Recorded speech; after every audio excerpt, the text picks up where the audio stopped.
franktalks.com. Hi, this is Kevin Jackson, and today I'm talking to Frank Kermit, M.A. Frank Kermit is a dating and relationship coach.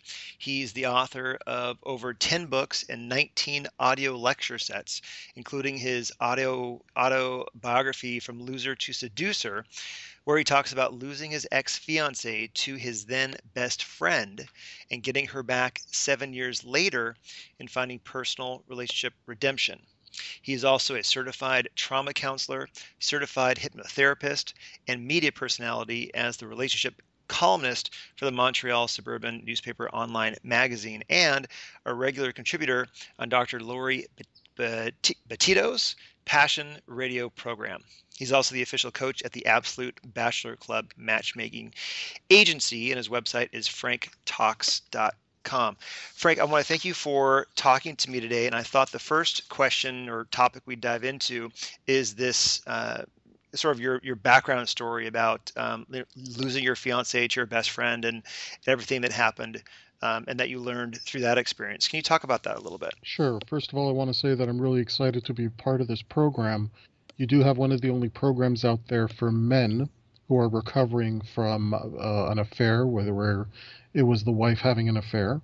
I do see that in my practice as well, and there is not enough support for men who are going through this. So I'm very, very proud to be part of an interview series geared specifically for that audience. With my background, I was stood up at my prom. A few years later, got involved with a girl on and off for 3 years. Very tumultuous. I ended up going from the type of guy who was strong and attractive to being the type of guy that was walking on eggshells. Damned if I do, damned if I don't, no matter what I say or do. And she ended up with one of my then best friends. And I thought I was going to marry that girl. A few years after that, I got to know a girl in my graduate program, and we were spending all kinds of time together, and she insisted that she could never date me because we were of a different race, religion, and culture. And then one day, she says, and she's basically taking me out to dinner, and she says, "There's something I have to tell you tonight." And I thought, oh my God, she's going to give me a chance. She's going to figure out that I'm a really great guy and that she's thought it over and you know, she wants to give us an opportunity to be together. And that's the night she told me that she had met someone and was going to get married.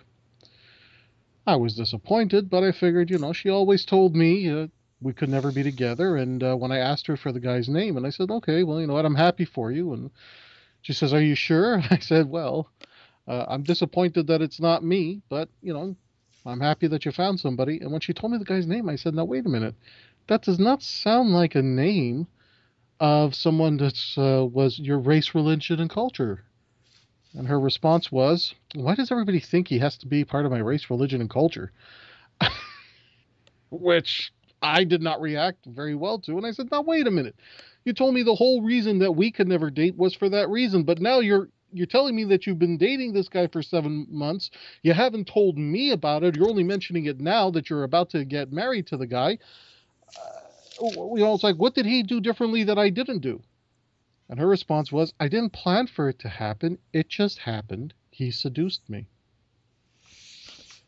So that night, I became suicidal. I said, this can't go on. I had achieved a lot in other areas of my life. I had a wall full of degrees and awards, times I had appeared in the media for my various projects, and I had nobody to share it with. And I said, there's no point to all of these accomplishments if I have no one in my life to share them with.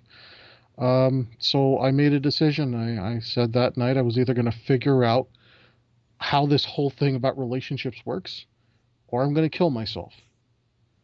And I was very serious about that. I said, you know, everything else, not my degree. At that point, I stopped working on my master's degree for a few months so I could attempt to figure this out. And I was very serious. It was either figure this out or die. Wow. And I started a process where I studied everything I could about relationships, everything from mainstream stuff to some seedy underground stuff. I sought out mentors who were people that I probably, regret ever allowing them into my living room, but who taught me quite a bit about people, about manipulation, about what works, what doesn't, the difference between what's supposed to work and what doesn't actually work, why. And I was just inundated with all this theory, and I just went out there and I tested everything to see what worked and what didn't. And if it didn't work for me, I discarded it. And if it did work for me, I repeated it. I did that for a period of 3 years. It was trial and error for 3 years. And then finally, I found the right formula that worked for me just to be able to get sex. So for, And then go ahead. and then Frank, what happened when 7 years later when you got back together with the woman that left you for your then best friend, right? Exactly. So it was a few years into it. After 7 years apart, and after practicing what I had learned, and I was very successful at that point, managing multiple relationships at the same time, all ethically and honestly. I mean, I did do some things that I'm not proud of at that time, but it was more for the education than anything else. 7 years after we broke up, I got back together with my ex-fiance, and I did everything right this time. Because when we initially broke up, I spent a lot of time hating myself. It's all my fault. If I had just been better, if I had been more of a man, she never would have left. I made all these mistakes. And what I found out was 7 years later, I got her back. And we lasted for about 3 months. And here's the lesson that I learned. Even at my best, and at that point, I was truly my best because I didn't mess up on a damn thing, it still didn't work out. And that's where one of my main tenets comes in now in my practice, and that is even at your best, you're still only 50% of a relationship.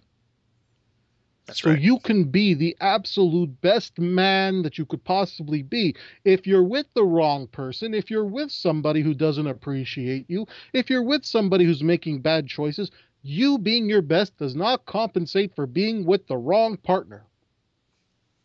And that was the lesson I learned because I spent so much time blaming myself, beating myself up for everything that had gone wrong. It never occurred to me that, look, even if you do everything right, if you're with someone that is making her own mistakes, if you're with someone who is just not compatible with you, then you can't compensate for someone else's shortcomings. You can't compensate for someone else's differences when you're in a long term relationship. And that's where I reached a point of self forgiveness because I could trust myself never to make the mistakes of the past. Self forgiveness was automatic at that point, but I still had to acknowledge that even at my best, I can do everything right. I still have to make an effort to choose the right partner to be with to make a relationship work. Exactly. And that's one of the truths that the men that I help, some of them eventually come to, which is that sometimes they were with the wrong woman from the beginning, That's right. and they chose the wrong partner. I really like what you said about, even at your best, you're only 50% responsible for what goes on in a relationship.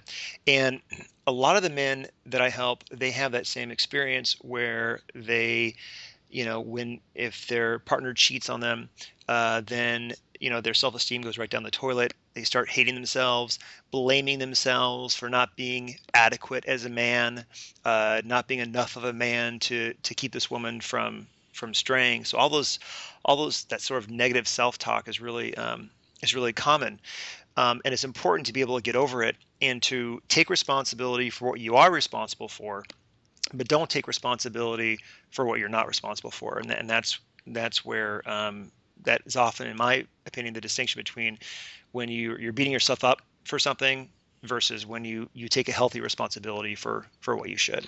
One of the things I want to add to what you just said, which is very, very correct, by the way, and that is there's a difference between something being understandable and something being justified. Let's say you really did screw up somewhere in the relationship.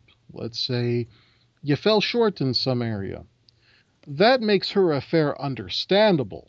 That doesn't make it right. That doesn't mean she was entitled to the affair. It doesn't justify the affair. It makes it understandable.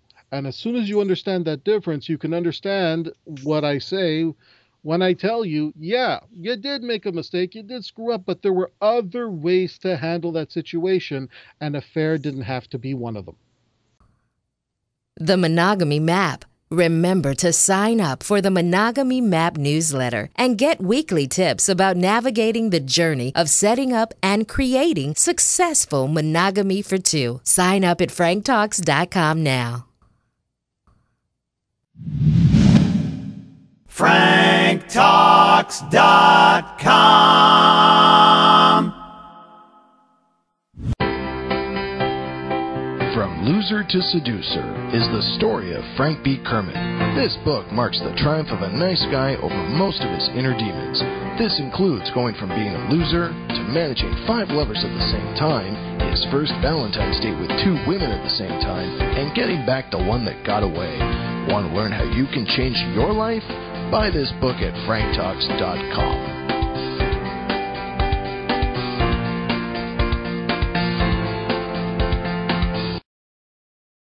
Need help with love, sex, dating and relationships? Visit franktalks.com.